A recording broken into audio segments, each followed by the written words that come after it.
પંચમહાલ જિલ્લાના ગોધરા ખાતે જન કલ્યાણ શિબિરનું આયોજન કરવામાં આવ્યું હતું।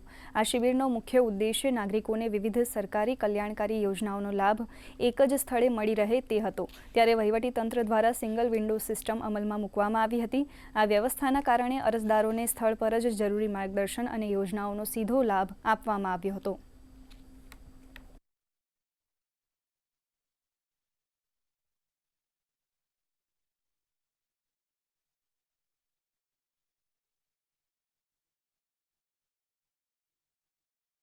ગોધરાની દલુની વાડી પ્રાથમિક શાળા ખાતે જન કલ્યાણ શિબિર તેમજ સ્વનિધિ મહોત્સવનું આયોજન કરવામાં આવ્યું હતું। ભારતના પ્રધાનમંત્રી આદરણીય શ્રી નરેન્દ્રભાઈ મોદી સાહેબના 12 વર્ષ અવિરત વિકાસ, વિશ્વાસ અને જન કલ્યાણના પૂરા થયા છે। એ નિમિત્તે આ કાર્યક્રમનું આયોજન કરવામાં આવ્યું છે અને દરેક લાભાર્થી અહીં આવી અને સિંગલ વિન્ડો સિસ્ટમમાં તમામ લાભો મેળવી શકે અને જેની અંદર જન આરોગ્ય પીએમજય કાર્ડથી લઈ રેશન કાર્ડથી લઈ અને તમામ પ્રકારની જે સુવિધાઓ છે એવી ઓછામાં ઓછી 40 કરતાં વધુ યોજનાઓ વિશે માહિતી મેળવવી, તેના ફોર્મ અને એનું આયોજન થકી જનતાને એક જ જગ્યાએ બધો લાભ મળી રહે એ હેતુથી આજે જન કલ્યાણ શિબિરનું આયોજન અહીં આગળ કરવામાં આવ્યું હતું। મારું કામ 5 દિવસમાં સરસ પતી ગયું છે। હું શાંતિથી વરસું અને મને સરકાર આપે છે એ મારી રીતે હું લઈ લઉં છું। હું વિધવા પેન્શન માટે આવી છું, મને એની સાથ સહકાર મળ્યો છે અને મારું શાંતિથી કામ પતી ગયું છે।